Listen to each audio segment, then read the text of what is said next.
Nos acompañan en este coloquio Andrés Díaz Bedoya, quien es director general de China Campus Network y Channel Partner de Alibaba Business School, Martín Portillo Concha, director de Estrategia y Desarrollo de Huawei México, y el maestro Ismael Carballo.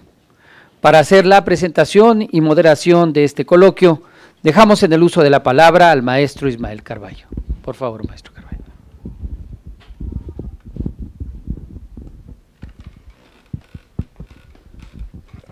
Bien, muchas gracias nuevamente a los asistentes por la fidelidad que se está construyendo para consolidar el Espacio Cultural San Lázaro, que es la plataforma que estamos levantando con diversidad de foros y de eventos de diverso tipo. Y en esta ocasión hablaremos, bueno, el propósito es recoger temas sin duda de coyuntura, pero de relevancia histórica, es un poco el propósito, porque aunque están en la coyuntura, lo que buscamos es proyectarlos en marcos más amplios y lograr determinar sus claves, sus contextos y sus consecuencias. Y China definitivamente es uno de los procesos más importantes del mundo contemporáneo, y entonces pues por eso planeamos esta mesa. Va a ser ya 40 años que tuvo lugar ese discurso de Deng Xiaoping, 40 o 50 años del discurso de Deng Xiaoping en 1978, 2 años después de la muerte de Mao Zedong, y que fue cuando inicia la etapa, creo yo, en cuyo despliegue está ahora China posicionada como una potencia mundial.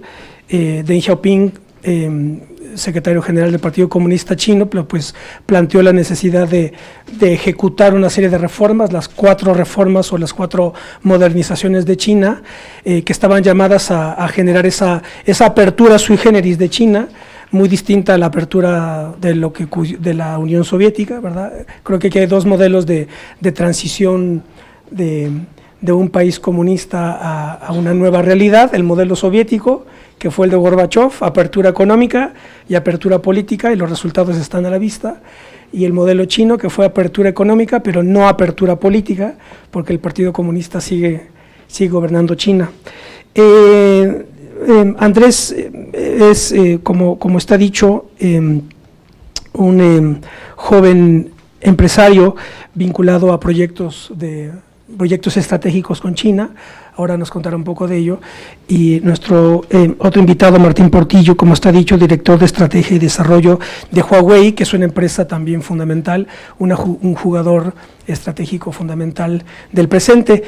Yo quisiera que comenzáramos con, aquí está el micrófono, con el formato es bastante abierto y fluido, ese es el propósito, luego se abre también a las preguntas del público. Yo quisiera que nos hicieran un primer comentario desde la perspectiva en la que están situados cada uno de ustedes, desde el lado empresarial de Huawei y desde el lado de todos los proyectos en los que está involucrado Andrés. ¿Por qué no comenzamos haciendo un balance de cómo ven ustedes China en la actualidad, qué se proyecta, y después pues vamos a ver qué otras cuestiones van saliendo al compás de la charla? Así que bienvenidos, y quien quiera tomar la palabra, adelante.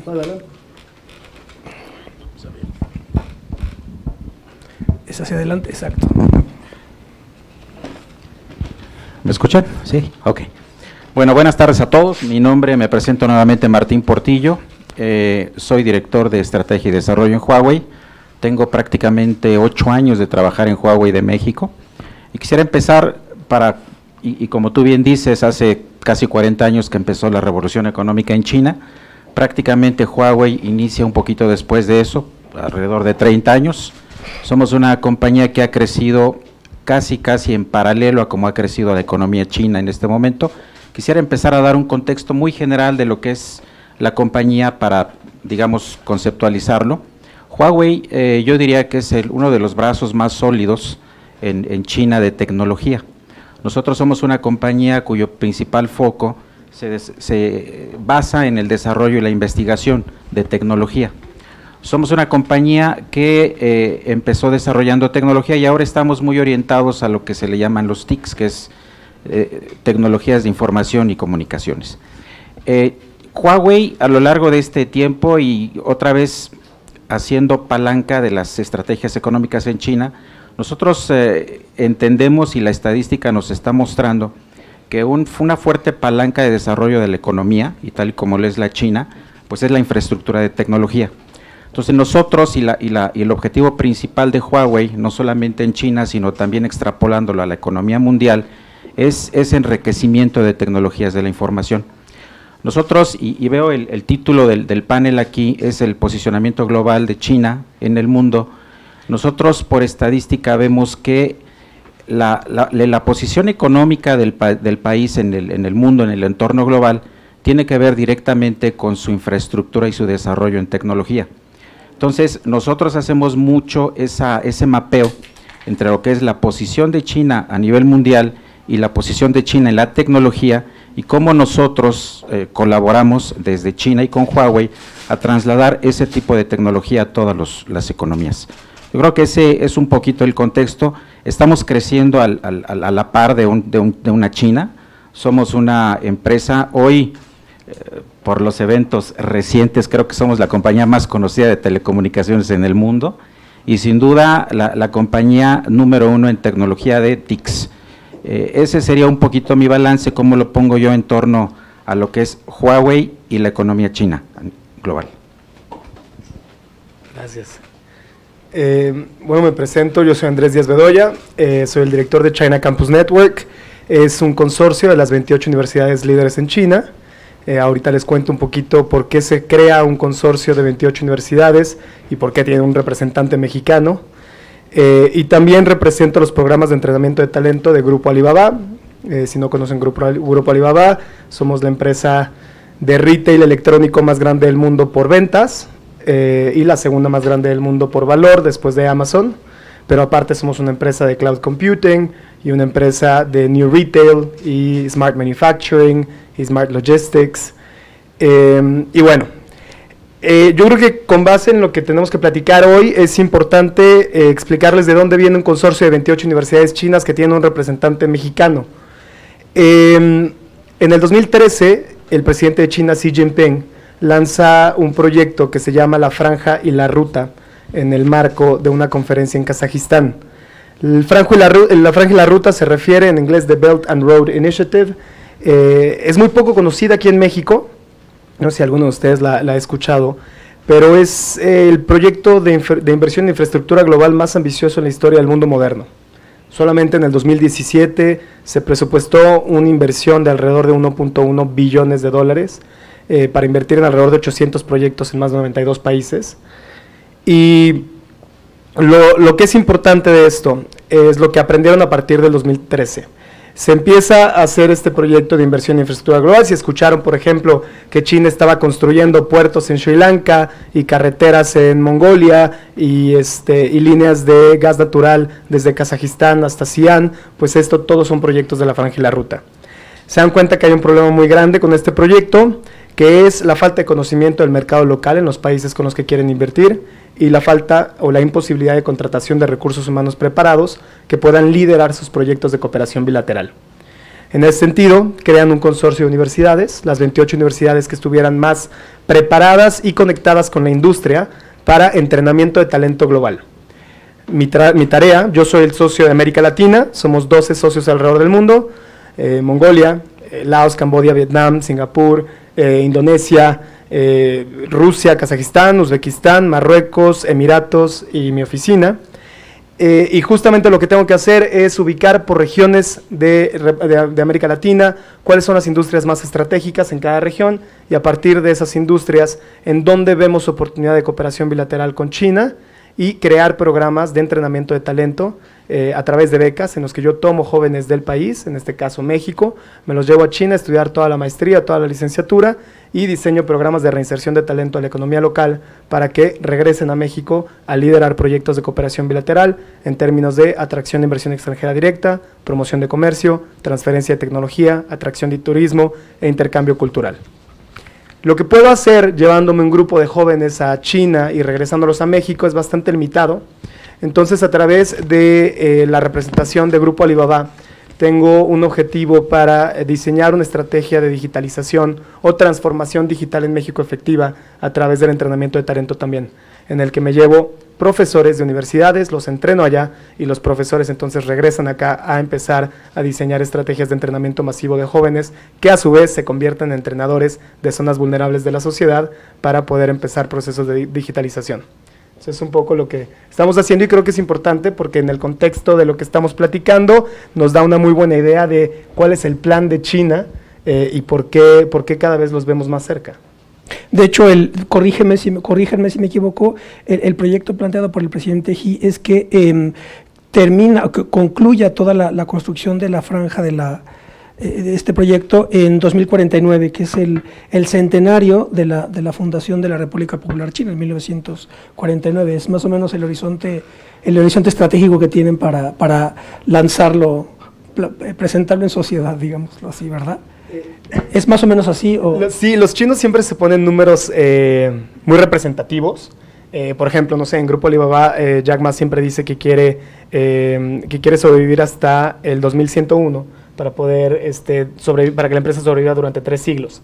Entonces, siempre utilizan números muy estratégicos que la gente pueda tener en mente, entonces por eso se plantea los 100 años de la conmemoración del Partido Comunista en 1949.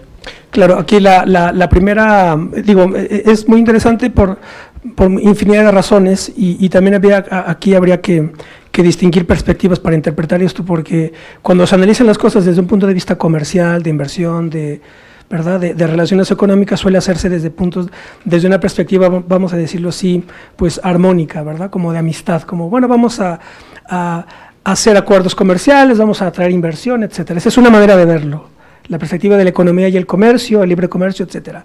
Pero desde una perspectiva, vamos a decirlo así, pues realista o geopolítica, pues ya no, la cosa no es tan positiva, sino que, por ejemplo, si nos situamos en la óptica que tiene, por ejemplo, Estados Unidos, sobre todo con la actual administración, pues esto lo ven como una amenaza prácticamente existencial, dicha por estrategas norteamericanos, ¿verdad? Dice, China representa el mayor desafío para Estados Unidos, mucho más importante que el que fue la Unión Soviética. Esa es la cuestión. Y entonces aquí las cosas se ven a otra temperatura y de otro color, ¿verdad? Porque también podríamos plantear que es la primera vez en la historia moderna, por lo menos la que se configura a partir del siglo XVI, que una potencia que no proviene de Occidente se posiciona como el jugador que va a reconfigurar las relaciones internacionales, ¿no? Entonces, esto desde luego tiene que ver con Donald Trump, es de quien estoy hablando, ¿verdad? Donald Trump plantea, Steve Bannon, uno de sus principales estrategas, sostienen que aquí de lo que se trata es de una guerra comercial con China, ¿no? Entonces, bueno, eso, ¿cómo ven ahora las cosas desde esta perspectiva? Menos armónica, vamos a decirlo así. Sí, claro. Sí, tienen razón, y digo, es interesante. Y quiero compartirles un poco la filosofía de trabajo que tenemos en Huawei. Yo creo que de esa forma se podría entender, se puede explicar el posicionamiento, sobre todo de tecnología, y en este caso comparándola con Estados Unidos, de un país que pues hace 50 años prácticamente no lo veíamos en la esfera de los número 1 del mundo. Y esto, comparto la experiencia de Huawei y bueno, yo creo que lo podríamos tal vez extrapolar a otras industrias en China, pero nosotros, y esto es algo estadístico, prácticamente el foco de nuestra compañía, de nuestra industria, es de las ganancias netas anuales de Huawei, entre un 10 a un 15% de la ganancia total se invierte en investigación y desarrollo. Y esto se ha venido haciendo, pues no recientemente, tiene años haciendo esto Huawei, y imagino que también otras industrias de China, ¿no? Otros sectores, otros segmentos. Eso implica que nosotros prácticamente en los últimos 6, 7 años se han invertido más de 70 billones de dólares, solamente en investigación y desarrollo, 70,000 millones de dólares. Es un presupuesto brutal. Y yo creo que de ahí, y bueno, y eso si les platico la cantidad de patentes que tiene hoy China registrados a nivel mundial, no solamente en China, sino también en el mundo occidental, pues ya hemos rebasado, digamos, el mundo científico de muchos otros países, ¿no? Entonces, nosotros prácticamente explicamos este posicionamiento y este desarrollo en base a la inversión en investigación y obviamente en el cultivo de talentos, no solamente de la parte local china, sino también de todo el mundo. Tratamos de identificar talentos locales, México, cualquier país, tenemos presencia en más de 170 países hoy. Insisto, estoy dando como ejemplo el escenario Huawei, que no implica que otro segmento haga exactamente lo mismo o más, ¿no? Entonces yo creo que esa es un poquito la explicación, y si lo comparamos con el nivel probablemente de investigación y desarrollo que últimamente ha hecho el Estados Unidos, yo creo que ahí podemos explicar mucha diferencia de lo que existe hoy. Andrés. Gracias. Sí, y también, bueno, justamente si estamos hablando, por ejemplo, ya de la parte, porque cuando hablamos de la relación que tiene México y China, y hablamos de que estamos en el punto más alto de una integración a nivel diplomático, pues suena muy bien todo, pero cuando empezamos a desmenuzar la relación y vemos cuáles son los frutos que le ha traído a México, pues empezamos a ver que pues una balanza comercial de 13-1, en el que les vendemos 7,000 millones de dólares y nos venden 63,000 millones de dólares.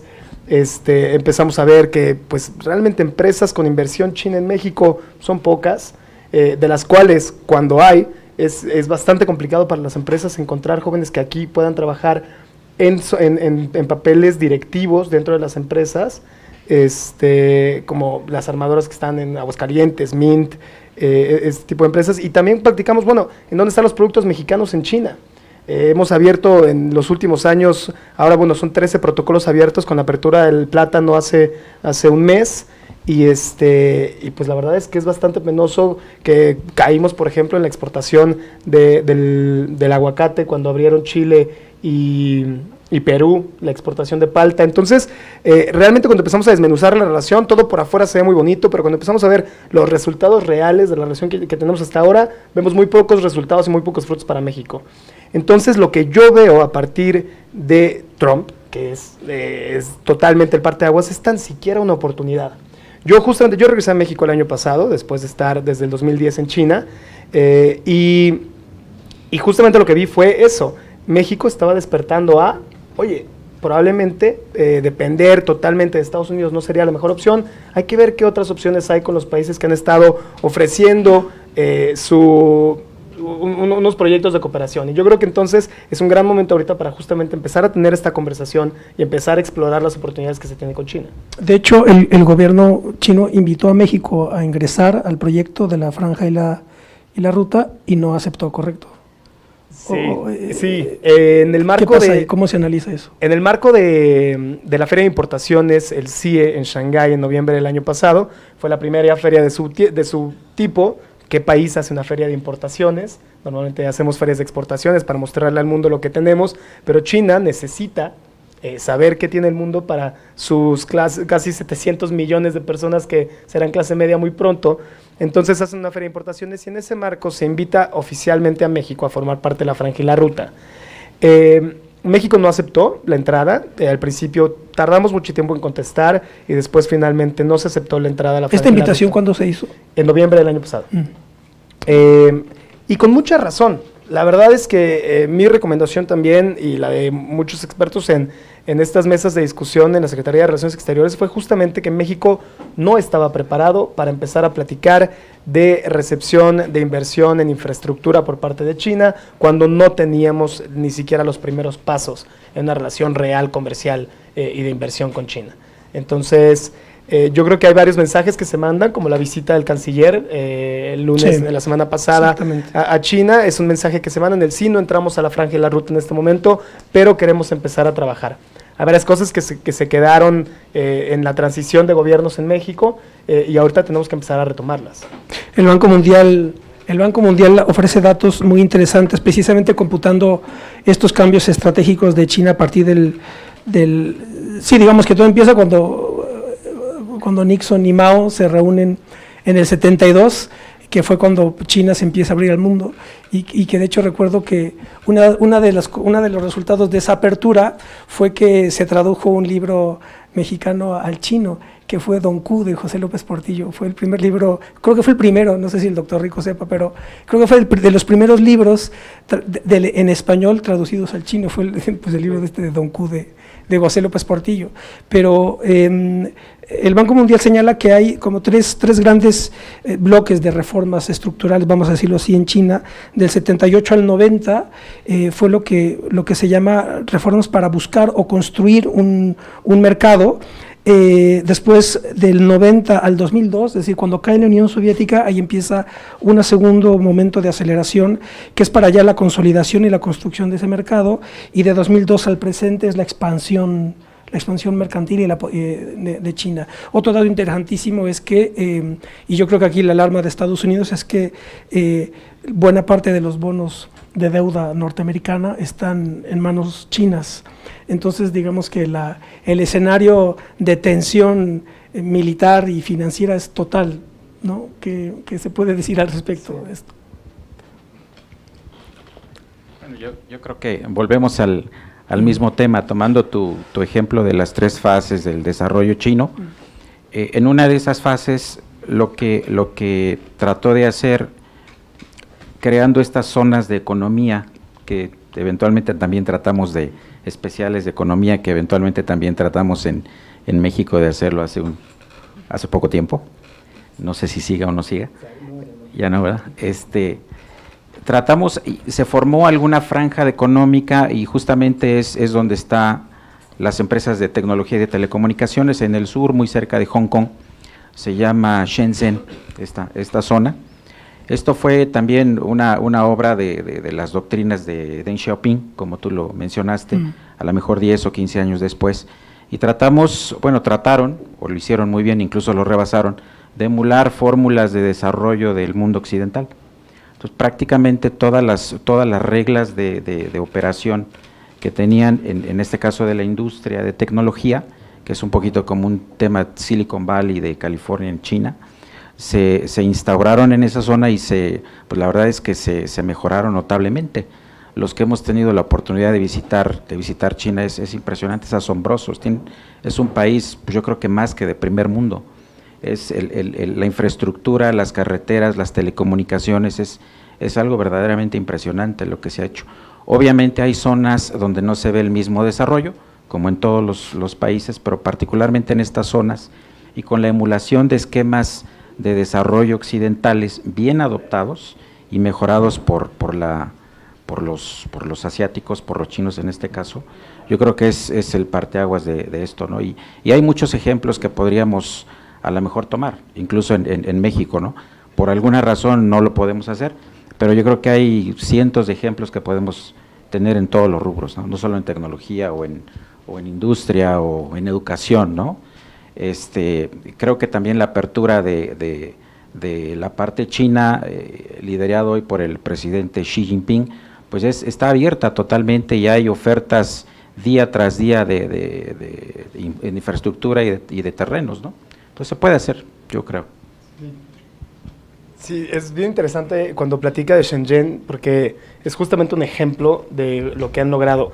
Ahora ya ni siquiera podríamos hablar de Shenzhen, hablamos de The Greater Bay Area, que es ahora como se le llama a la zona, que va a ser la zona de concentración urbana más grande del mundo, y también la más rica, porque se junta Shenzhen. ¿Esto dónde va a estar? Es Shenzhen, esto es la provincia de Guangdong, que está la ciudad de Guangzhou, Shenzhen, Dongguan, no sé si han escuchado, por ejemplo, donde hicieron la carretera que va por encima del mar, que conecta Hong Kong, Macao y China continental. Esa ciudad es Zhuhai. Entonces, toda esa área ahora se llama The Greater Bay Area.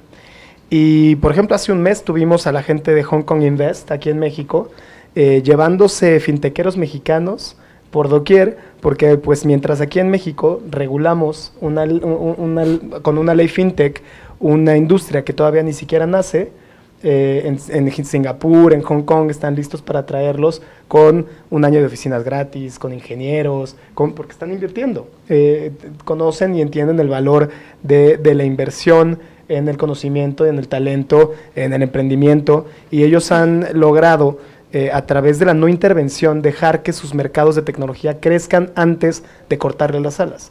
Un ejemplo de eso, el comercio electrónico. El comercio electrónico tuvo un boom en China a partir del 99.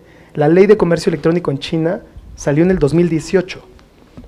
Cuando Alipay, por ejemplo, Alipay es el sistema, el problema más grande del comercio electrónico es que la gente piensa que va a ser un timo, que no le va a llegar sus productos, ¿no? Y lo que pasó fue que entonces Alibaba, la empresa más grande de comercio electrónico, dijo, para evitar esto, yo voy a retener el dinero de la persona que paga, Y hasta que el comprador me diga, ya recibí el producto y si es el producto que yo quería, entonces suelto el dinero. Un sistema de escrow. Eso era ilegal en su momento. Y lo dejaron operar durante 6 años antes de regularlo, para que justamente permitiera que el comercio electrónico empujara. Y eso es ejemplo de justamente la forma en la que han hecho eficientemente el crecimiento de su economía. Y cuando platicabas de las etapas, yo creo que es bien importante entender un poquito cómo llegaron ahí.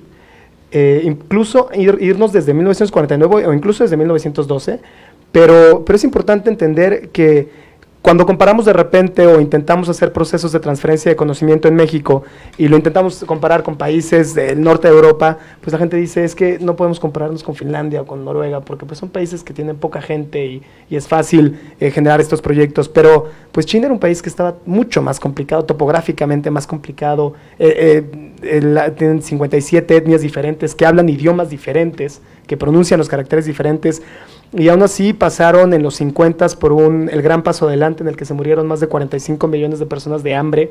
A finales de los 60s y los 70s la revolución cultural en la que se murieron alrededor de 25 millones de personas en una guerra basada en el miedo.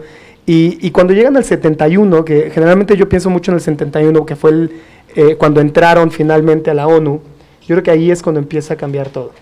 Y es importante la segunda etapa, que es la del 90 al 2002, porque entonces ahí podemos comparar algo que hizo China muy parecido a México. Los dos empezamos nuestra política de apertura comercial basadas en las exportaciones de productos con bajo valor agregado, y en el 94, por ejemplo, si han visto el video de los PIBs de los países en un comparativo, en el 94 México era más grande que México, y México exportaba más que China, 26,000 millones de dólares exportando México en contra de 24,000 millones de dólares de China. Y ahora, 20 años más tarde, exportan 5 veces la cantidad de México. Entonces es importante entender cómo fueron de ahí a aquí. Sí, y también hacer el comparativo de que, digámoslo así, durante el inicio de la Guerra Fría hasta el 71, la influencia mundial de China fue fundamentalmente ideológica, porque pues estaba gobernado por el Partido Comunista, eran lo que se puede considerar como la sexta generación de la izquierda, ¿no? Las otras pues eran todas occidentales, ¿verdad? El anarquismo, la socialdemocracia y el comunismo soviético, pues herencias occidentales del marxismo, pero la sexta generación era la interpretación de Mao del marxismo, y entonces encabeza una revolución que sentó las bases prácticamente de lo que hoy es China, luego del giro de timón de Deng Xiaoping. Hay una anécdota curiosísima esto ya son detalles de estudioso, ¿no? Obsesionado, pero bueno, por cuestiones de historia política, pero pues yo no me acuerdo dónde la leí, pero había una anécdota en Perú, porque como bien se sabe, o bueno, no sé si lo sepan, pero seguramente Heroito sí lo sabe, pues Sendero Luminoso, este grupo terrorista, era un grupo maoísta, un grupo de formación maoísta, y de los movimientos más radicales de la izquierda, de la guerrilla latinoamericana, de los más sanguinarios y radicales era Sendero Luminoso. Y entonces, no recuerdo dónde lo leí, pero cuando tiene lugar la reforma de Deng Xiaoping, había pintas en Perú, paredes pintadas que decían Deng Xiaoping traidor, es decir, que eran de Sendero Luminoso veía a Deng Xiaoping como traidor porque abjuraba de la línea maoísta dura, etcétera, ¿verdad? Entonces una vez muere Mao en el 76 y Deng Xiaoping transforma, pero yo creo que ahora prácticamente Deng Xiaoping no se entiende desde luego sin Mao Zedong, ¿verdad? Entonces en realidad es prácticamente la segunda mitad del siglo XX que ahora pues está presentándonos en un escenario para el cual no sabemos si está listo pues México, Hispanoamérica, el mundo. México, ¿cómo está? México está preparado para esta influencia de China a través de inversiones y que es algo que platicábamos, ¿no? La preparación o no preparación estructural de las economías actuales para la llegada a China. Yo creo que México está preparado, es un tema de que se den las condiciones para que se pueda dar. Y tal vez para explicar, quisiera compartir un poquito cuál es la metodología o qué es lo que Huawei ha estado haciendo durante todos los últimos años, que lo ha llevado a ser la compañía número 1 de tecnología en el mundo. como dije hace rato, el foco de la compañía es invertir en desarrollo, invertir en investigación. Derivado de esto, también se forman grupos de análisis, de estudio, donde analizan las economías de los diferentes países. Obviamente en el ámbito de trabajo de Huawei, que es el ámbito de las telecomunicaciones, analizan cada economía, y obviamente por segmentos, y enfocándonos al PIB de cada país, y tratan de hacer un mapeo de qué es lo que está ocurriendo con un país específico, refiriéndonos al PIB de ese país y con las inversiones recientes y los avances en tecnología que han hecho. Eso da como resultado un concepto que le llamamos el índice de conectividad global. Este es un algoritmo que le permite a Huawei de alguna manera predecir, recomendar y ir a cada país, y voy a la pregunta que tú hacías, ir a cada país para hacer una especie de modelo en el cual, en base a la experiencia que tenemos en todo el mundo, recuerden que tenemos la presencia en más de 170 países haciendo este tipo de experimentos, tratar de modelar el comportamiento de la economía mexicana con las inversiones que se han hecho y el desarrollo de la tecnología en México, y tratar de recomendar o predecir qué pasaría si hacemos ciertos movimientos, a dónde llevaría el crecimiento de la economía mexicana si hiciéramos algunos movimientos específicos con respecto a la tecnología o a la infraestructura de telecomunicaciones. Y podemos predecir mediante este algoritmo cuántos puntos de PIB podríamos crecer, por ejemplo. Eso es lo que hacemos en todo el mundo.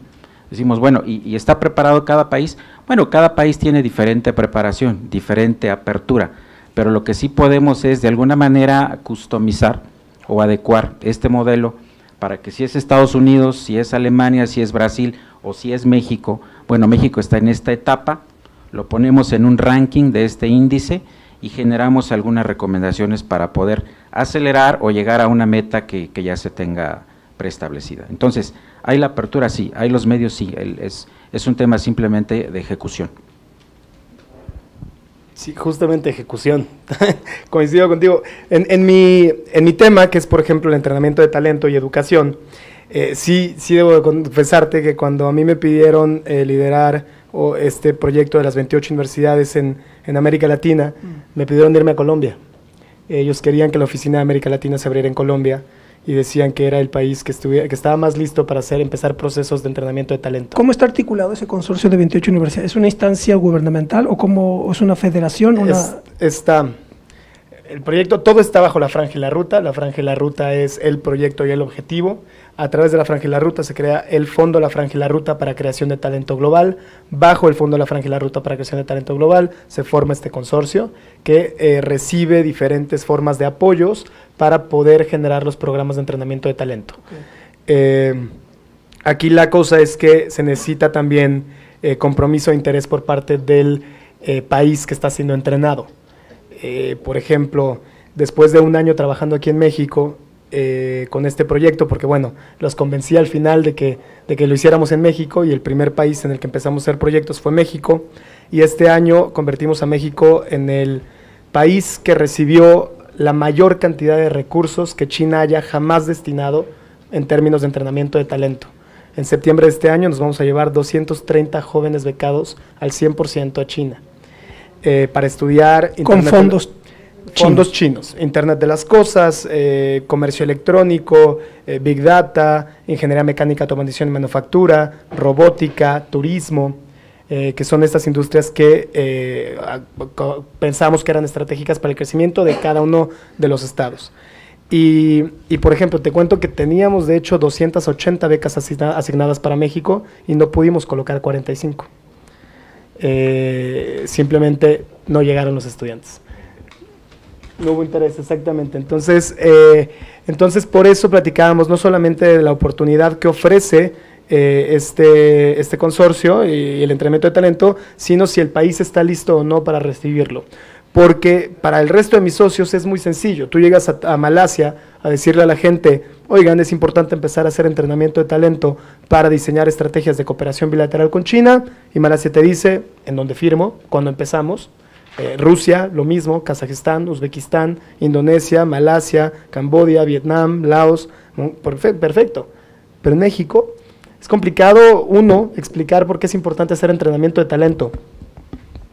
Dos, por qué es importante hacer entrenamiento de talento para diseñar estrategias de cooperación bilateral. Complicado. Tres, con China, más complicado.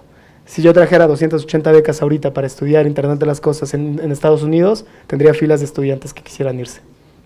Entonces, es un poco, también tenemos que tener en cuenta que necesitamos empezar un proceso en el que no podemos saltarnos pasos. Hay veces que aquí me preguntan como representante de Alibaba, no, tú ya dime cuáles son los productos que quiere Alibaba, que podemos meter de México a China y empezamos a subir a las empresas a la plataforma. Es que no es así no funciona. En el 2017, cuando Alibaba firmó un convenio de cooperación con México, se le hizo una serie de recomendaciones para transformación digital, en el que lo primero que se recomendaba era entrenamiento de talento, en 3 niveles: creadores de políticas públicas, empresarios, pymes y estudiantes. Y es justamente lo que queremos saltarnos. Pensamos que podemos empezar ya, como antes cuando decíamos, no, y llegaba la gente a ProMéxico, tú pásame la lista de compradores, yo los contacto directo.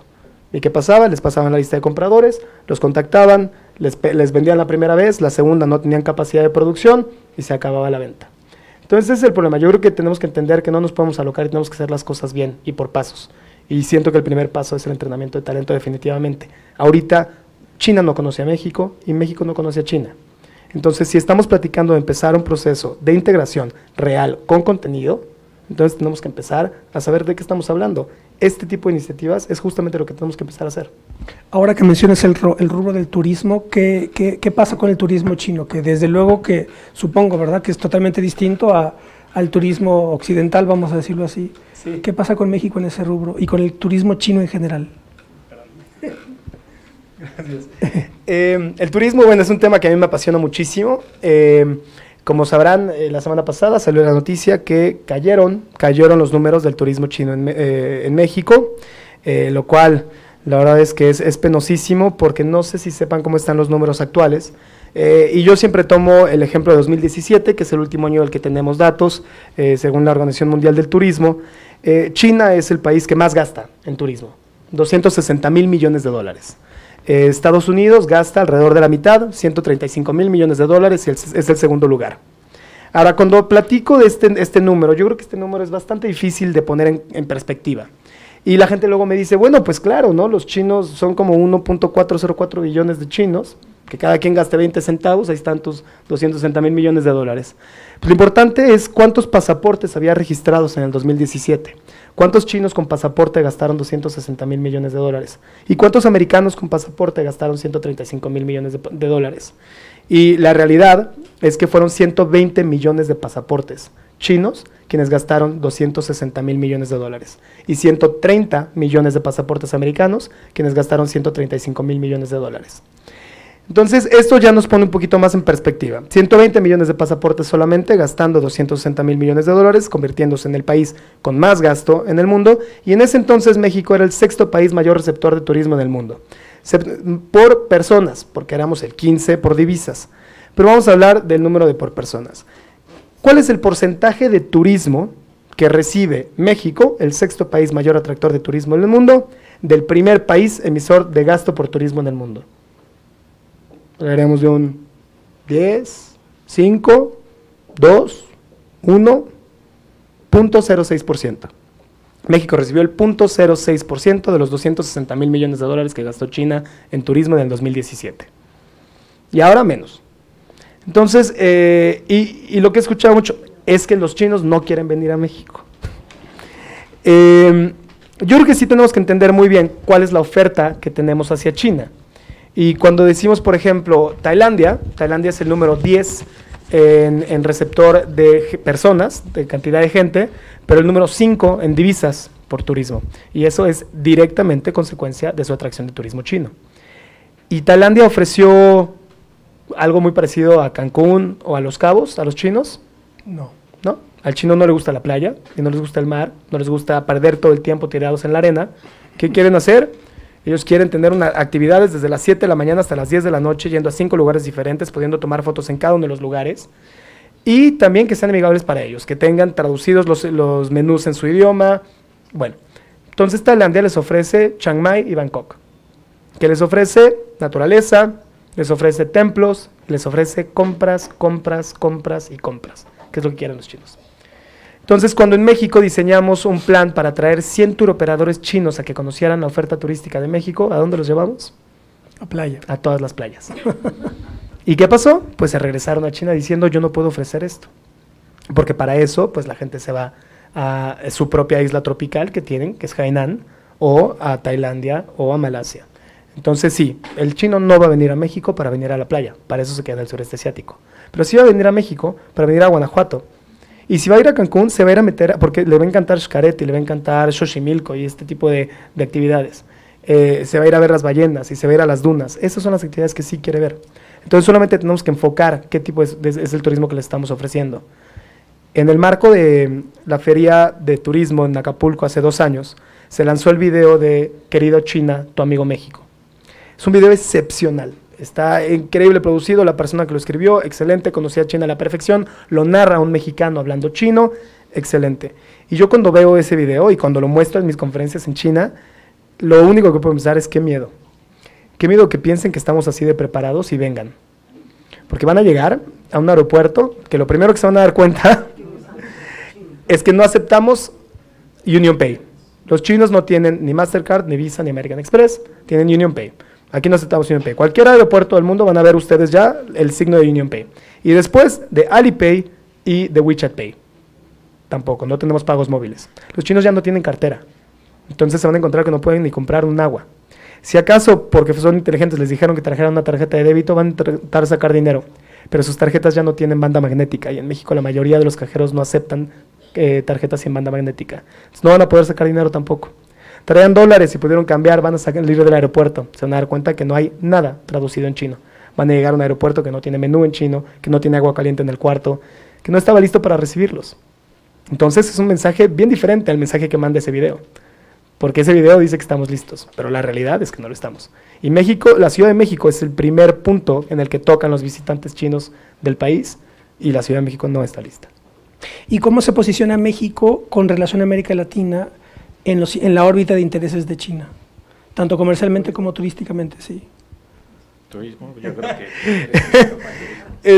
en términos de turismo, a ver, somos el país que más tiene vuelos directos, porque hay mucho interés por parte, obviamente, el vuelo que hizo Aeroméxico en el norte le ayudó mucho a México. Ahora bajaron la temporalidad de ese vuelo, pero tenemos ahora 3 aerolíneas volando semanalmente a China. Tenemos alrededor de 10, 11, 12 vuelos semanales, que es el número más alto. Después de nosotros está Brasil, con la mitad de vuelos. Entonces, están las circunstancias, están las circunstancias para que empiece a pasar. Lo que nos ha fallado es la ejecución. ¿Y Huawei cómo? Sí.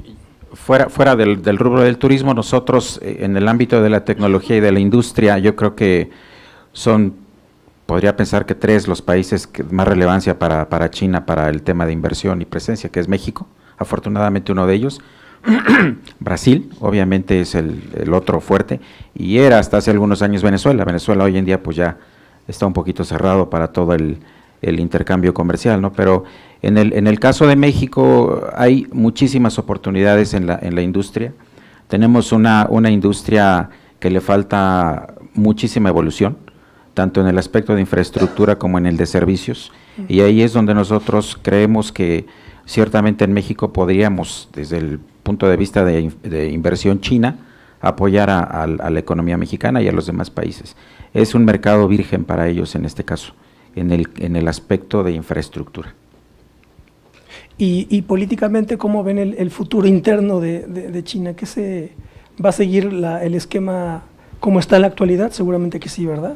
Sí, definitivamente. De hecho, si acaso ahí se ha hecho apertura. No, si acaso se ha hecho más cerrado. Xi Jinping es un presidente que ha traído mucho más la presencia del partido, que ha generado, la verdad es que un fanatismo dentro de la gente gigante. Y por ejemplo, yo creo que también debemos de entender que sí ha habido una serie de aperturas. Los representantes de la Asamblea Popular son elegidos, o sea, localmente son elegidos a través del voto. Entonces sí hay votaciones, a diferencia de mucha gente piensa que es todo un sistema cerrado en el que la gente nunca tiene injerencia, pero no es cierto. El sistema de voto directo por parte de los ciudadanos a los representantes de la asamblea existe, y después es una pirámide jerárquica, meritocrática, en la que hay votaciones dentro de la estructura del partido, en el que son los mismos miembros de ese estrato quienes votan para ver quién sube esa pirámide meritocrática jerárquica. Entonces, eso hace que todo el mundo tenga que pasar por cada una de las etapas. Entonces, no es tan cerrado como la gente podría pensar, y sí está basado. Los planes de los 5 años se basan en primero las recomendaciones de los representantes locales, que se juntan todas y después se van subiendo hasta generar el plan de los 5 años y regresar a permearlo hasta las partes más rurales y vulnerables de la sociedad. Sin duda es el partido político con más militantes del planeta, ¿verdad? Definitivamente. Eso no cabe la menor duda. Siempre, o sea, tu colonia siempre va a tener un representante del partido. En tu edificio tú sabes quién es el representante del partido, siempre. Eso es. Bueno, pues yo creo que podemos hacer quizá un comentario final, si ustedes quieren cerrar con algo, alguna proyección a mediano o corto plazo, y luego abrimos las preguntas del público. Si quisieran. Solamente antes de que se me olvide, también un poquito con el tema principal de Andrés de la educación. También, de alguna manera, Huawei ha intentado hacer acercamiento con universidades mexicanas. Particularmente tenemos experiencias con la UNAM, identificando estudiantes, tratando de hacer incluso concursos, premios. Hemos llevado estudiantes mexicanos a China para capacitación. Nos hemos encontrado con estudiantes incluso que hablan chino, quién sabe cómo, pero de pronto hay uno que otro estudiante brillante, talentoso, que habla muy buen chino, y estamos en esa inercia también. Sí, Huawei es un gran aliado para nosotros también, de hecho, para varios proyectos, pero sí, se lanzará otra vez la convocatoria este año para el concurso sí, ese concurso es excelente, en el que se llevan estudiantes a Internet de las Cosas, se llevan una semana. ¿Cuánto se van una semana a China? ¿No? 2 semanas. Y pues bueno, para mí es justamente, estamos en este proceso, es el primer año que hacemos este proyecto de entrenamiento de talento de mexicanos. La primera generación de jóvenes mexicanos va a empezar a llegar el próximo año. Para nosotros lo más... ¿Cuánto dura el proyecto? Dura de 3 a 5 años para cada estudiante, dependiendo a qué se fueron. Porque el primer año es todo chino mandarín, tienen que estudiar chino y aprender. Llevan 1130 horas contacto de contenido en un año, y los llevamos de 0 a un B2 alto, más o menos, un HSK4, en 10 meses, y a partir del segundo año empiezan a estudiar su maestría, su licenciatura en chino mandarín. Y entonces dura su maestría 2 años o las licenciaturas 4 años. El año pasado nos llevamos a la primera generación 44 jóvenes mexicanos que están estudiando comercio electrónico global en un proyecto que se diseñó con Grupo Alibaba, y cada uno de ellos está diseñando estrategias para exportación de productos mexicanos a China a través de plataformas de comercio electrónico. Este año pues nos llevaremos 230 jóvenes de 7 estados diferentes que van a estar haciendo diferentes proyectos, y lo más importante es que cada uno de ellos, siempre decimos a las personas que nos piden los entrenamientos en los estados, es que no vamos a mandar a un joven que no sepamos exactamente a qué va y a qué regresa a México. Entonces, ahorita estamos en un proceso de diseño de los mecanismos de reinserción de talento a la economía local, en el que para nosotros es muy importante que también los empresarios conozcan y la gente, la sociedad conozca que vamos a tener un mini ejército de jóvenes mexicanos preparados a la perfección en chino mandarín y especializados en una industria estratégica, que van a regresar aquí y que podemos aprovecharlos, y que ya están allá y que podemos aprovecharlos. ¿De qué estados van? Los estados líderes ahorita, Guanajuato es el estado líder de la República, se lleva 60 jóvenes este año. Sonora se lleva 35, Guanajuato a través de Educafin, Sonora se lleva 35 a través de la institución de becas y crédito educativo, Jalisco se lleva 40 con el CICIT, Sinaloa se lleva 5, Veracruz se lleva 5, Chihuahua se lleva 5, Chiapas se lleva 30, que es un orgullo para nosotros haber podido juntar a los 30 jóvenes de Chiapas, más o menos así están los números. Excelente, bueno, muchas gracias en esta primera parte del coloquio. Ahora, gracias a Andrés y a Martín. Y pues abrimos brevemente el foro para preguntas o comentarios que quieran hacernos algunos de los participantes. Sí, profesor, aquí. Ahí el micrófono. ¿Así? Ahí está el micrófono. Buenas tardes a todos y gracias por la oportunidad de participar. Son 4 puntos que quiero mencionar muy brevemente.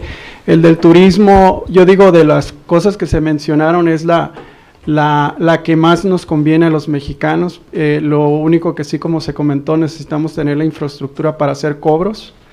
En el tema del talento, yo soy maestro de secundaria en el área de inglés, pero también imparto clases de inglés laboral. Ahorita tengo clientes que le dan servicio a Chrysler en Estados Unidos. Ahorita un obstáculo enorme es el idioma inglés, ¿sí? Es un problema.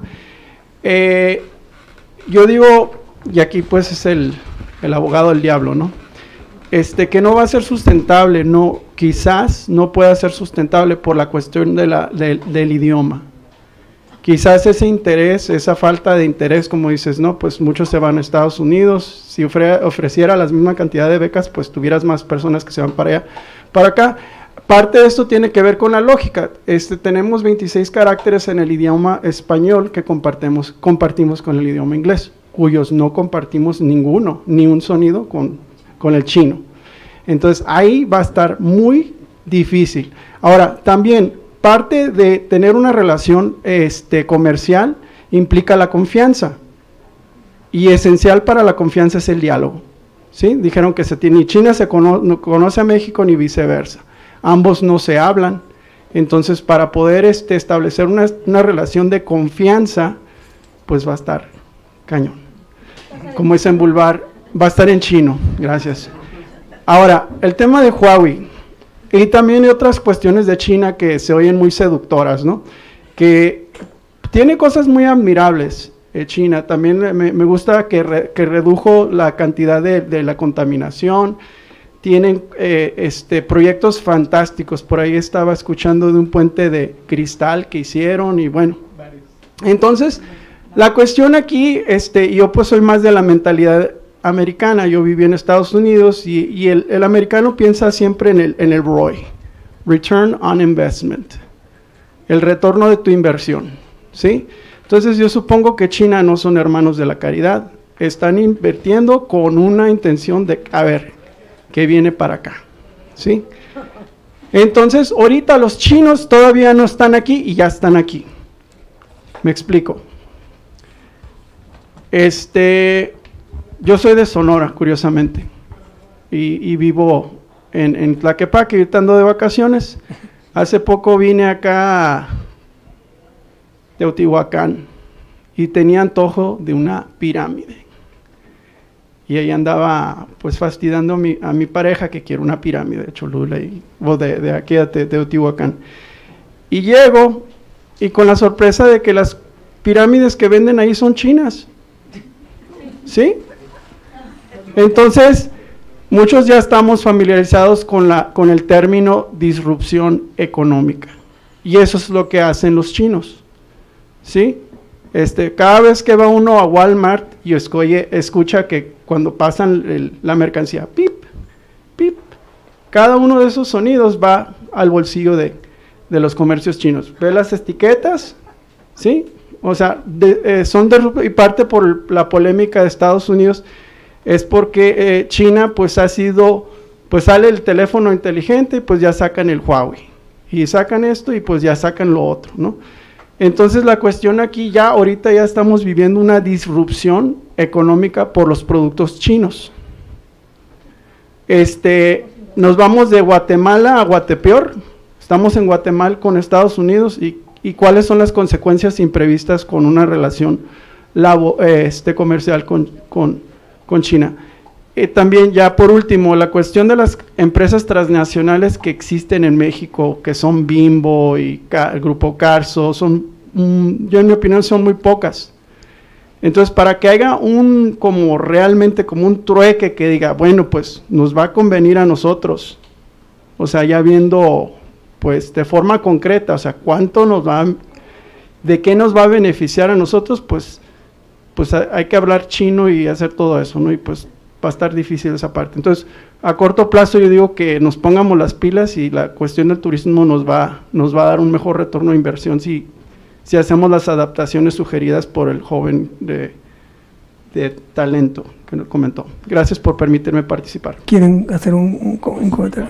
Yo hago tres comentarios brevemente aquí para el profesor. El primero, el tema del idioma, cierto, es complicado. En mi propia experiencia, trabajando ya tantos años con chinos y la cultura china, al final del día la comunicación es en inglés. Al final del día, los chinos que están fuera de China, el objetivo de todos ellos es salir hablando el inglés. Ni siquiera un español o un francés o un alemán, todo el mundo trata de hablar inglés. Todos los locales que trabajamos con los chinos también nos orientamos más a comunicarnos con ellos en inglés, y decía yo, bueno, pues ¿por qué no invierto mi tiempo y aprendo chino, no? Es muy complicado el idioma, ciertamente, los sonidos son complicadísimos, y al final del día todos los contratos que yo conozco están en inglés. No hay un solo contrato de los chinos que esté en chino. Entonces eso a lo mejor facilita las cosas, a lo mejor facilita que nos orientamos a tu materia, que es la enseñanza del inglés. Eso es muy bueno. En el tema de la inversión y el famoso ROI, sí, ciertamente yo creo que el ROI es una herramienta universal, pero tiene sus matices dependiendo la cultura y dependiendo los intereses de la industria. En este caso, los modelos de ROI de la parte americana no necesariamente son los mismos que usan en la industria china o asiática. Sí hay un interés al retorno por la inversión, pero está matizado por otros componentes, y sobre todo hay el tiempo. Es una cultura que invierte a muy, muy largo plazo. No es una cultura que invierte porque quiere tener una ganancia mañana. Es una cultura de muy largo plazo. El tercero creo que ya hasta se me olvidó, perdóname, pero y si me acuerdo tomo el micrófono otra vez. Disrupción económica. No sé si era solamente en la parte de que China definitivamente no es un alma de la caridad y siempre hay un objetivo. Es una respuesta bien fácil. A mí eso es lo primero que me preguntan: ¿por qué China destinaría tanto dinero para entrenar talento mexicano que después va a regresar a México a trabajar? Bien fácil. Como inversionista, te sale más barato entrenar talento local que lidere tus proyectos de inversión que llevar chinos de ultramar, que te salen más caros y probablemente no conozcan los retos del país al que lleguen y no sean tan efectivos porque no conocen las regulaciones locales o los retos y oportunidades que tiene el país que los recibe. Y en términos de la importancia de entrenamiento de talento, el entrenamiento de talento no es para abrirle la puerta de madera a China, sino hacer esa puerta de vidrio, saber quién está del otro lado. No estamos diciendo que tenemos que conocerlos y entenderlos para poder aceptar todo lo que viene de ellos, sino que tenemos que entenderlos y conocerlos para saber qué quieren y cómo podemos nosotros aprovechar lo que nosotros queremos también. Entonces, la perspectiva del entrenamiento de talento es el conocimiento y tomar decisiones con conocimiento e información, que es justamente lo que platicamos cuando platicamos de turismo. La intención es muy buena, traer 100 touroperadores a México, chinos, para que conozcan la oferta turística. Buena intención, mala ejecución, los llevas a las playas. ¿Por qué? Por falta de conocimiento e información. Entonces, es justamente la idea es que tengamos jóvenes mexicanos que conozcan a la perfección cómo se trabaja, cuál es la forma, cuál es el modelo de negocios, qué es lo que quieren para que ellos puedan tomar las mejores decisiones para México. Buenas tardes, los felicito. Yo vivo en Tepito y ahorita el mandarín en el kinder y en las primarias están, pero a todo vapor, y entiendo por qué es difícil. Yo escucho a mis vecinas cuando están hablando con sus niños pequeños, es más fácil que puedan entender. Mi niño está estudiando japonés y me dijo, mejor japonés que chino. El otro, ¿cómo eligieron a esas personas? ¿Qué características tienen? Aquí en la UNAM, en el Poli, ¿no hay? Sí, sí. Todos los son de los estados, pero no hay nadie de la Ciudad de México, de las personas que llevaste a Tepito. Sí, porque no citaste la Ciudad de México de estudiantes. No. Por eso UNAM, porque en la UNAM son buenos estudiantes, en el Poli. Definitivamente, de hecho, la próxima semana se viene conmigo la directora de vinculación de la UNAM, una semana a China, a conocer el proyecto para el próximo año. En el sentido de la dificultad del chino, yo aprendí chino mandarín a los 24 años, me fui después de la licenciatura a hacer un posgrado, y cuando llegué allá me enteré el primer día de clases que mi posgrado era en chino. Tuve que aprender chino en un año para después estudiar economía a partir de mi segundo año ya en chino mandarín. Entonces entiendo perfectamente los retos, el reto que significa aprender el idioma, pero también ahorita acabo de graduar 44 jóvenes mexicanos que lo aprendieron en 11 meses y el próximo año graduaré 230. Entonces sé que se puede, es solamente que entiendo que en México no se puede. Tienen que estar inmersos en el idioma las 24 horas para poder aprenderlo en tan poco tiempo. Eso por parte del idioma. Por parte de cómo se eligen los estados que reciben los entrenamientos de talento. Realmente los estados que me abrieron las puertas. Yo llevo tocando puertas por todos lados desde que llegué a México. Algunos estados les interesó, algunos no tanto. Entonces, algunos no querían ser conejillos de indias. Los estados que le apostaron por el entrenamiento de talento fueron los que se llevaron sus... Yo me llevé cartas de solicitud de entrenamiento de talento a China y estuve un mes sorteando los recursos para poder traer estas becas a México. Y aún así tuvimos que desperdiciar algunas becas porque no se pudieron colocar. Lo que pasa aquí es que yo necesito un compromiso por parte del Estado porque yo puedo pagar todo el grado académico.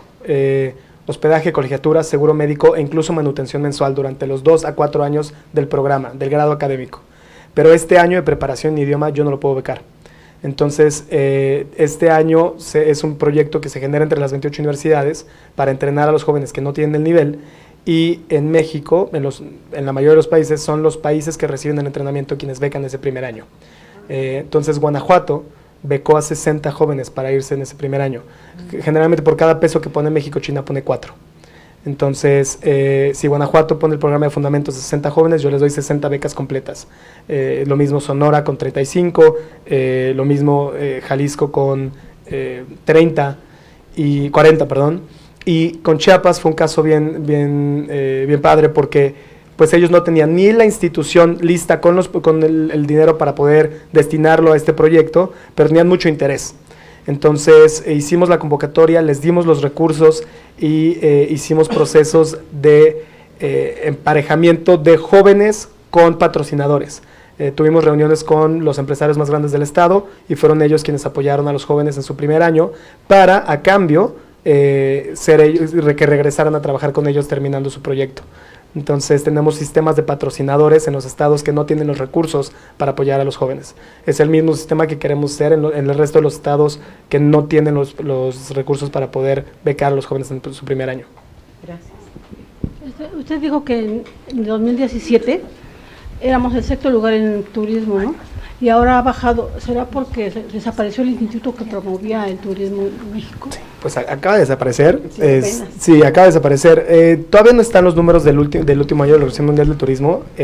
Supuestamente dijeron que probablemente bajemos al 8. Es importante también decir que en el año en el que fuimos al 6, Turquía no presentó números, entonces ahí fue un peldaño que nosotros subimos gratis, pero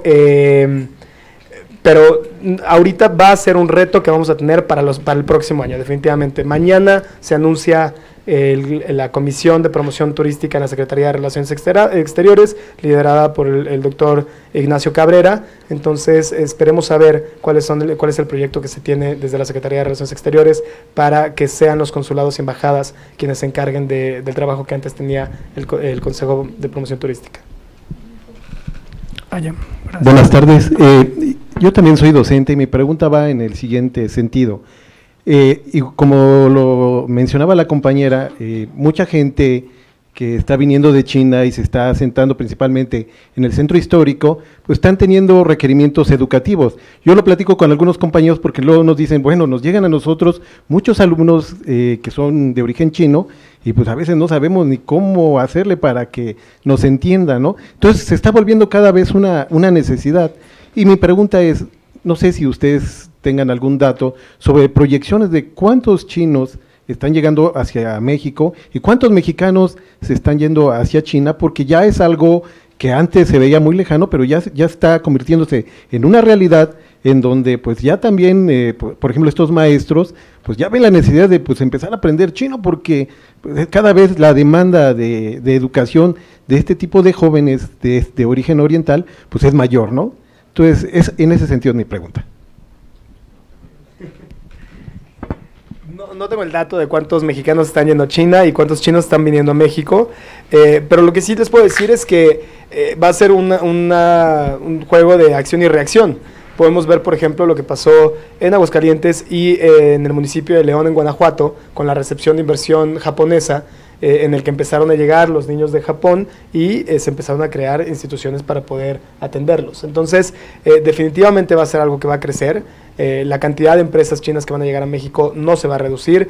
Se acaba de abrir en Salinas Victoria, arriba de Monterrey, se acaba de abrir hace 3 años ya, el parque industrial más grande de América Latina en coinversión china-mexicana, Hofusan, que es para partes eléctricas.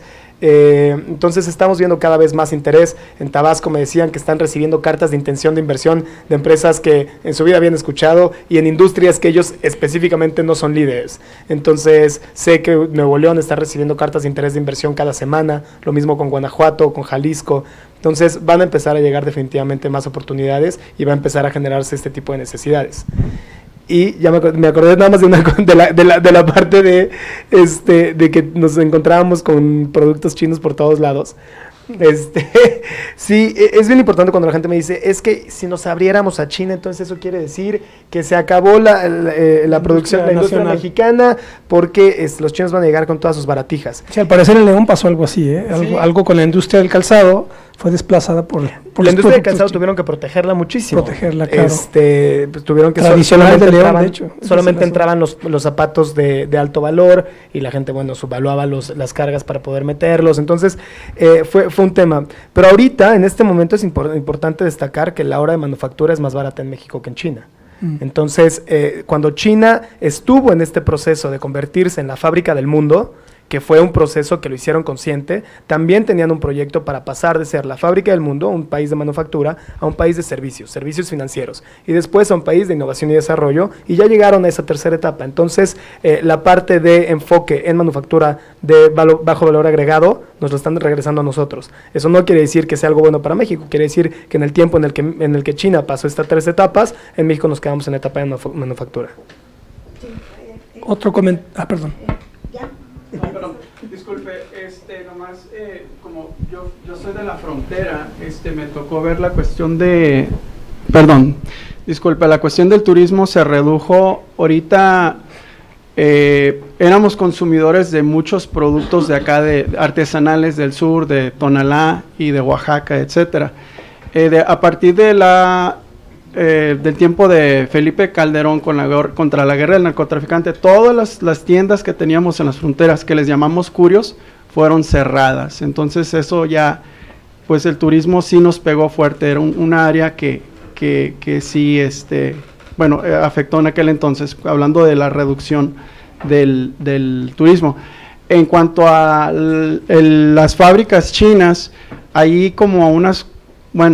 ahí cerca de donde vivo hay una fábrica china que ya tiene más de, tendrá 20 años, pero, es la misma filosofía, es el capitalismo global que básicamente están compitiendo con otras fábricas americanas o de otras partes del mundo para ver, pero cuando uno ve los salarios y los beneficios entre una fábrica china y una de Estados Unidos o una de otra parte del mundo, pues hay regreso a ver, pues, qué nos conviene como mexicanos. Hace poco se mencionó que necesitamos de hacer independientes, ¿no? Yo pues me pongo a pensar que si nosotros deberíamos de hacer un Mexit, así como el Brexit, y empezar a ver realmente, porque el talento aquí hay en México, pero no sé si realmente lo hemos aprovechado. Universidades hay muchas, y hay lo que llaman el brain drain, el sacar el talento de un lugar y llevárselo a otro, pues, y eso es lo que pasa con México. No estamos reteniendo el talento aquí, se nos está yendo a Alemania, a otras, y me toca porque mis alumnos de inglés, pues me dicen, no, pues que ya me ofrecieron puesto en Alemania o en Brasil, ¿sí? Entonces estamos perdiendo el talento que ocupamos aquí para crecer. Ya pasó aquí. Muy bien, ¿alguna otra? Por acá hay otra. Acá. ¿Dónde? Sí, adelante. Sí, buenas tardes a todos, felicidades a los ponentes. Rápido pregunto, es incuestionable el dinamismo de la economía china, esto tiene como unos corolarios esa movilidad física, con toda esta infraestructura que tienen, no solo tecnológica, sino en puentes, caminos y demás. ¿Hay alguna noción clara en China de la movilidad con la sostenibilidad? datos específicos, no, pero bueno, los proyectos. Movilidad y sostenibilidad. Ahorita, justamente, yo me acuerdo cuando yo llegué a China en el 2010, bueno, en el 2009 empezaron a construir, Alstom empezó a construir los trenes magnéticos, Maglev, y el primero que fue el que te llevaba del aeropuerto a Shanghái, y me acuerdo que ni siquiera lo terminó, los chinos lo terminaron, y hace 3 meses los chinos anunciaron el nuevo Maglev más rápido del mundo. En términos de sostenibilidad, lo que sí podemos ver es que, por ejemplo, el año pasado Beijing cerró su última planta de carbón y está powered enteramente por energías alternativas. Si vieron el dato, que la razón por la que hay más árboles es hoy que hace 10 años es porque India y China se pusieron a plantar árboles, mandaron a su ejército a plantar árboles.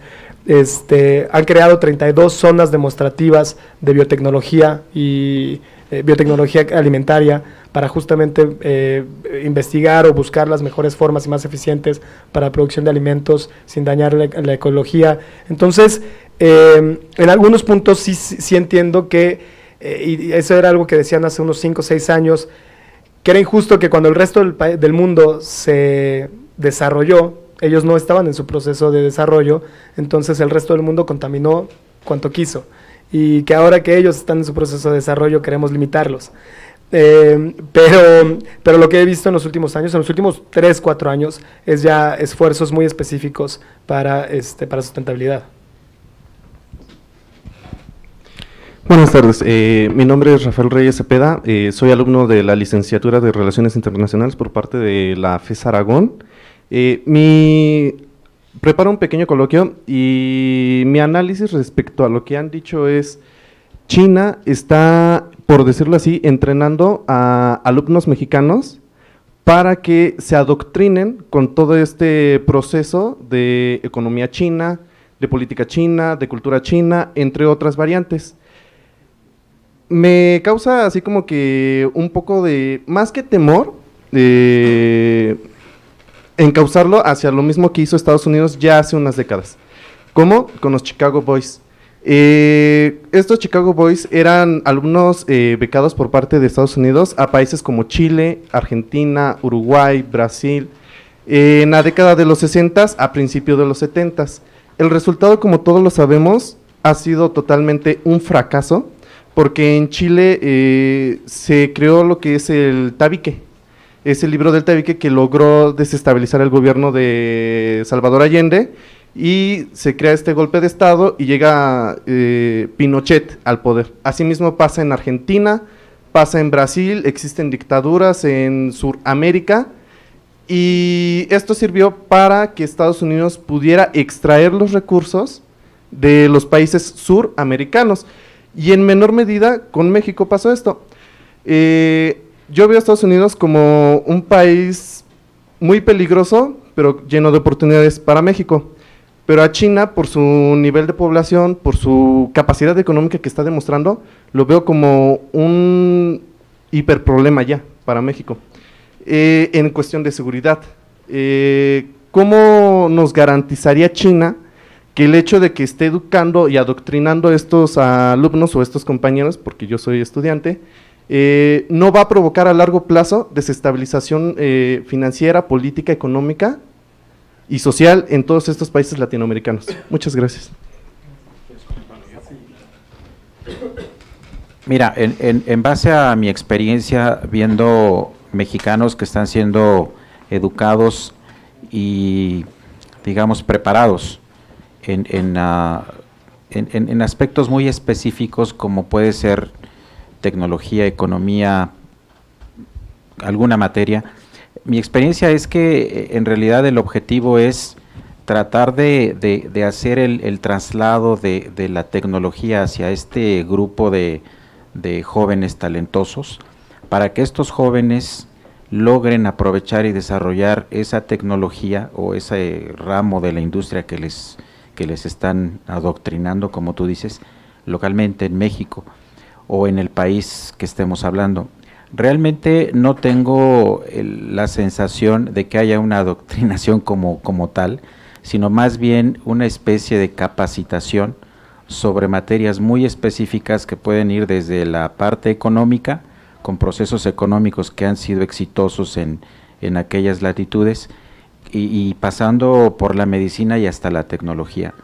Entonces, a mí sí se me hace muy interesante y lo veo tal vez muy positivo el hecho de que haya gente talentosa mexicana que tenga acceso a tecnología, a industria, a ciencia de primera línea y que tenga la posibilidad no solo de aplicarla en su país de origen o incluso aplicarla en algunas otros lugares, ¿no? Esa es mi experiencia que he vivido con los jóvenes que hemos tratado en ese sentido, ¿no?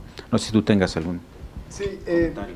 Solamente me parece curioso que cuando es China, el país haciendo entrenamientos muy específicos, como lo dices, en industrias estratégicas, mayoritariamente en tecnología, hablemos de adoctrinamiento, pero, por ejemplo, Francia llevándose 60 mexicanos cada 6 meses por los últimos 13 años a estudiar ingenierías, y ahí no hablamos de adoctrinamiento.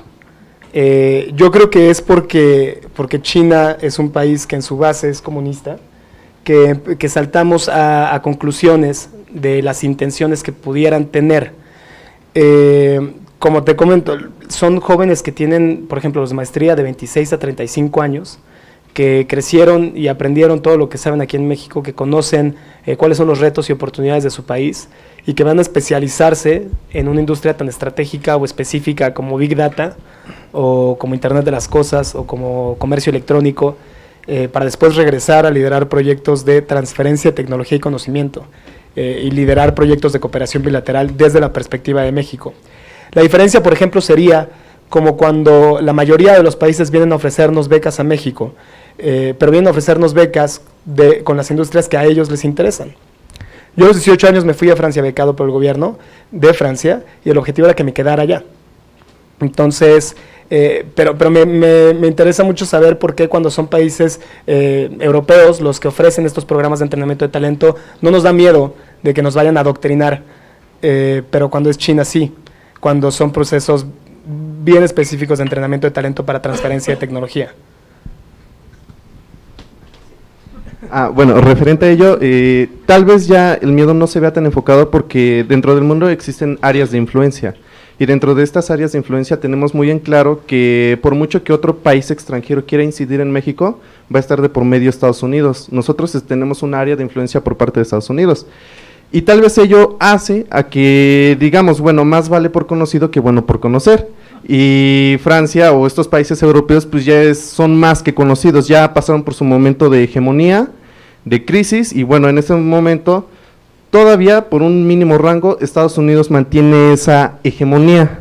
Obviamente sabemos qué pasa con aquellos países subyugados de cualquier forma, cultural, educativa, de cualquier forma, por los países hegemones. Y en este momento China sí o sí va a ser el nuevo hegemón del mundo.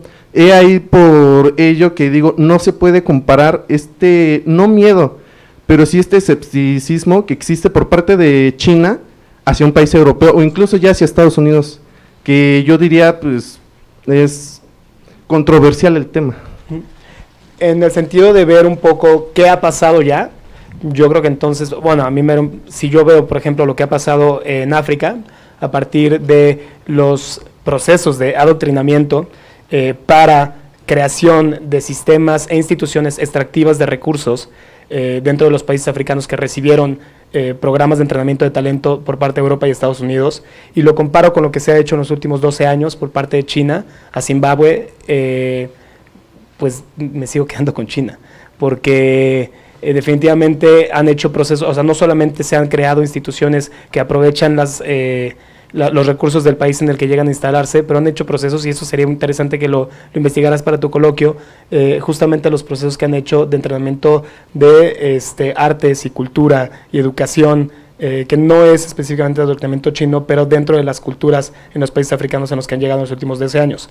Entonces sería interesante solamente que lo compararas, porque cuando hablamos entonces de comparación de lo que ya ha pasado, de si estamos mejor con Estados Unidos, yo creo que no deberíamos ni siquiera de hacer ese comparativo, si estamos mejor siendo adoctrinados por Estados Unidos, por Europa, por China, yo creo que mejor deberíamos estar hablando cómo estamos preparando a nuestros jóvenes mexicanos para que justamente tengan las bases y el conocimiento para no tener que ser adoctrinados, que ellos puedan tomar las decisiones por el país. Muy bien. Pues otra más, por allá atrás, perdón, y luego ¿Qué tal? Buenas tardes, Beatriz Pérez. Yo soy egresada de la Universidad Nacional, tengo una maestría ahí en Gobierno y Asuntos Públicos. Dos cosas, un comentario y una sugerencia. Creo que entro primero por el comentario. Veo con mucho asombro no solamente el desconocimiento de China y todo su proceso económico, ¿no?, aquí en este foro, sino también una especie de rechazo, precisamente por este desconocimiento hacia la cultura que no es occidental. Ya lo decía el ponente de Alibaba, perdón, no llegué a escuchar tu nombre. ¿Por qué es que tenemos preferencia o tenemos miedo que un país, por ejemplo, como China, venga a invertir o a buscar oportunidades o a darnos oportunidades incluso, y no tenemos esa misma resistencia con países que son occidentales, ¿no?, Estados Unidos, Europa, etcétera? Yo creo que ahí también no solamente no estamos viendo la oportunidad, no estamos teniendo esa visión económica global de nuestro papel como México en el mundo, sino también creo que estamos haciendo responsables a otros de nuestro propio desarrollo, ¿no? O sea, China o Estados Unidos, Europa o cualquier otro país es una oportunidad, pero ellos no son responsables de nuestro desarrollo finalmente y de la respuesta que nosotros vayamos a tener ante cualquier cosa. O sea, ellos no son responsables de si nos adoctrinan o no nos adoctrinan, o si generamos talento, infraestructura, bases económicas para el desarrollo o políticas para la cooperación, sino quienes somos responsables de todo eso es México, ¿no? Yo veo más bien a China como una gran oportunidad, por eso estudio chino. Y la sugerencia para el joven también es que no sabía de estas becas de talento. Creo que son una gran oportunidad y creo que ahí tienes mucho trabajo porque en mi experiencia yo soy alumna del Instituto Confucio, ya llevo ahí un rato estudiando chino junto con otros compañeros y el tema es que se buscan muchas oportunidades para estudiar China y entonces por eso te digo que tienes mucho trabajo porque hay muchos jóvenes buscando becas para China, no solamente para idiomas, sino también para temas de tecnología, para temas de relaciones comerciales, para temas de estudios politológicos, etcétera, ¿no? En mi caso ya tuve la oportunidad de estar en China también. Y bueno, hay una gran área de oportunidad porque estoy segura que, por ejemplo, en nuestra comunidad de quienes estudiamos chino en el CELE de la UNAM y en el Instituto Confucio, no se ven, por ejemplo, este tipo de programas que tienes de ¿cómo dijiste? ¿Generación de talento? Entrenamiento de talento. Sí, entrenamiento de talento. Entonces, bueno, y me sorprende también que, por ejemplo, la propia Ciudad de México no te haya abierto las puertas. También estoy muy sorprendida, ¿no? Que la Ciudad de México, claro, sí. Entonces, bueno, ahí nada más te hago el comentario que pues sí tienes, tanto en la universidad como en sus centros de estudios de idiomas, pues tienes muchísimo trabajo ahí porque hay muchísimos jóvenes esperando una oportunidad para ir a estudiar el idioma y otras carreras en China. Eso es todo. Por eso yo le preguntaba, ¿por qué la UNAM? No, mi hija está en la UNAM y eso es lo que andan buscando muchos, ¿sí? Que haya un apadrinamiento, allá.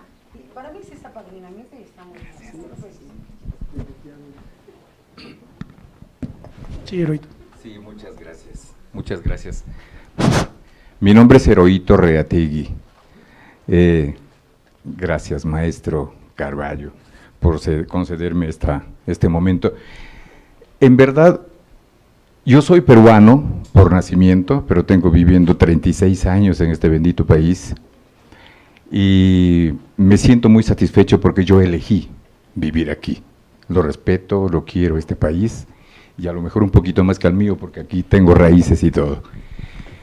Creo que tengo mucho de qué platicar sobre el caso, sobre el tema. Quisiera empezar, bueno, no sé por dónde empezar. Tenemos Sendero Luminoso, tenemos el tema turístico, tenemos la tecnología Huawei. Yo fui servidor público del gobierno peruano durante varios años, desde muy jovencito. Llegué aquí invitado para formar parte de su equipo, de un gran amigo, se llamó Miguel de la Matriz Hurtado, y desde entonces estoy aquí. Tengo una muy buena amiga de nombre Susan. Me van a perdonar que haga un poquito de historia. Susan es de Filipinas. Ella fue ministra de Turismo de Filipinas. Cuando otro amigo mío peruano fue a Filipinas, enviado por el gobierno peruano como cónsul general, se conocieron, hubo clic, se casaron. Julio regresó a Perú, ya casado con Susan, con la filipina, y tuvo que renunciar a su cargo de ministra de Turismo. Estando en Perú dijo, no, yo tengo toda mi vida haciendo esto, yo no puedo quedarme con los brazos cruzados. Entonces empezó a hacer turismo peruano para promover Machu Picchu, etcétera, etcétera, ante el mundo, porque toda su vida ha hecho turismo. Hoy por hoy, Julio Cárdenas, su marido, ha sido designado desde hace año y medio, casi 2 años, embajador de Perú en Shanghái. Entonces fue con su mujer, obviamente, y ahora ella sigue promocionando Perú en Shanghái. Lo hace bien, pero desafortunadamente los chinos, bueno, sí van, afortunadamente va mucho chino, ahora voy a comentar por qué, va mucho chino a Perú, pero yo le hice la propuesta, porque yo también aquí tengo una agencia de viajes y otra en Perú, entonces llevo mucho mexicano al sur y traigo mucho peruano a México. Entonces yo le hice la propuesta a Susan para que me enviara chinos a México y de aquí los llevara yo al sur. Desafortunadamente los chinos no quieren venir a México, precisamente por lo que habías comentado hace un rato. Ellos no son de playa, son un poco cultos los chinos, siempre van Guanajuato, Xcaret, etcétera, etcétera, toda la Riviera Maya. Así es, así es, así es. Y estamos en el puesto número 10. Hemos bajado del 6 que fuimos el año pasado. Sí, digo, un poco la desaparición del Consejo Turístico, ¿no? En fin, yo estoy de acuerdo totalmente con este tema y ahorita voy a platicar ya en privado con ustedes por el interés que me despierta este tema. A partir del 3 de diciembre de 1854 se abolió la esclavitud de los negros en Perú y gran parte de América del Sur. A raíz de ello, o sea, ya no hubo los morenitos, ya no quisieron hacer la chamba, etcétera, etcétera, ya se libertaron por el presidente Ramón Castilla de ese momento. Entonces, se trajeron muchos chinos, cientos, miles de chinos se trajeron, igual que japoneses, a Perú para desarrollar esas actividades que los morenos lo hacían. Entonces, a partir de entonces, la relación y la convivencia y la hermandad que tenemos con China es tan fuerte, tan poderosa, que no hay diferencia. El 30% de la gastronomía peruana es china. Y los japoneses van y disfrutan, igual que los chinos van a Perú y se sienten como en casa. El Perú crece también con ese aporte de la economía china. El Perú crece desde hace 10 años el 8.2% anual. Entonces es una economía sólida. Llegue el presidente que llega, de derecha, de izquierda, de centro, eso camina solo. Entonces, no hay que tenerle miedo a la influencia social, económica china, al contrario. Qué bueno que puedan venir, qué bueno que puedan entrar, qué bueno que vengan, capaciten, se los lleven, los capaciten y regresen. Qué bueno. Sí, Yo, perdóneme, quisiera hablar un poco más de todo esto, pero yo sé que el tiempo es corto. Yo agradezco mucho la oportunidad, pero pues hay que estudiar chino mandarín, no pasa nada. Y tiene que haber esa convivencia, esa reciprocidad de inversiones. En una ocasión fue a Quito, o sea, estuvo el de emperador Hirohito, que por cierto mi nombre es Hirohito, pero hubo una confusión, no sé si escribió del registro civil como escuchó, o el emperador copió mal mi nombre, una de las dos. Entonces, lo cierto es que en una ocasión cuando llegó ya el príncipe a Quito, su hijo, la prensa le hizo una pregunta, ¿no? O sea, ¿qué es lo que más le había gustado de Perú? Y dijo, la comida. Y era comida china, claro. Pero mejor, más rica y más preparada en Perú. Pero bueno, yo creo que podemos platicar mucho. China será una potencia, va a ser, ya es, esto es innegable, no hay vuelta para atrás, y si no nos ponemos las pilas, nos vamos a quedar. O sea, somos un país grande, rico en todo sentido, y ¿por qué no? O sea, el que venga, bienvenido. Gracias. Muy bien. Bueno, creo... sí, a ver, un último comentario para ya cerrar. Una disculpa, nada más en el tema, yo percibo que el ambiente ha estado muy sano en el diálogo, lo que se ha dicho, nada más una cuestión, ¿no? que mencionar, una opinión. En mi caso, yo estudié en la Universidad del Estado de Nuevo México en Las Cruces y obtuve mi maestría en Administración Pública en la Universidad de Nuevo México en Albuquerque. En el periodo que estudié en esas escuelas, más aparte lo que he viajado, Guadalajara es la 10ª ciudad que he vivido, he convivido con mucho tipo de personas, he tenido compañeros de renta africanos, chinos, japoneses, y ha sido una experiencia muy enriquecedora. Respeto lo de cada cultura. Ahora, yo soy mexicano, yo estoy en mi país, nosotros hemos tenido algo de sufrimiento.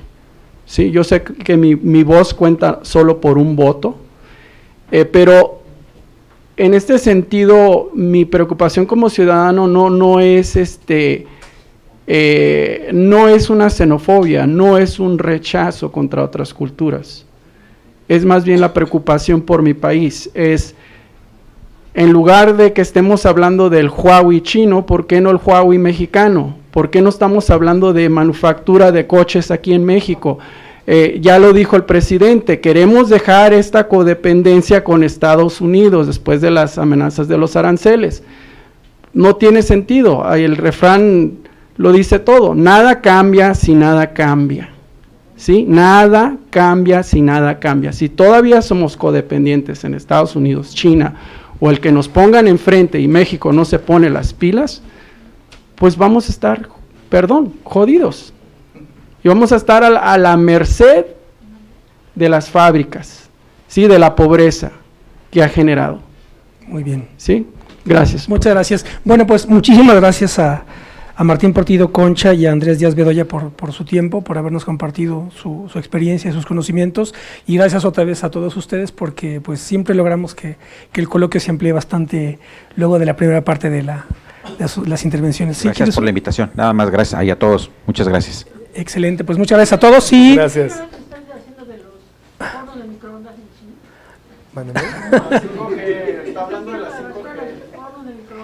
¿Están tirando a la basura?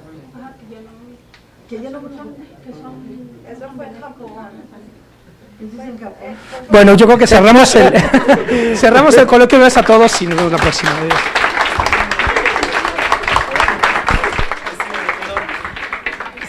Les agradecemos su presencia en este acto y los invitamos a que nos acompañen el lunes 15 a las 17 horas al conversatorio La Casa del Hijo del Aguizote con la participación de Diego Flores Magón, así como a estar pendientes de la cartelera del Espacio Cultural San Lázaro. Por su atención, muchas gracias y buenas noches.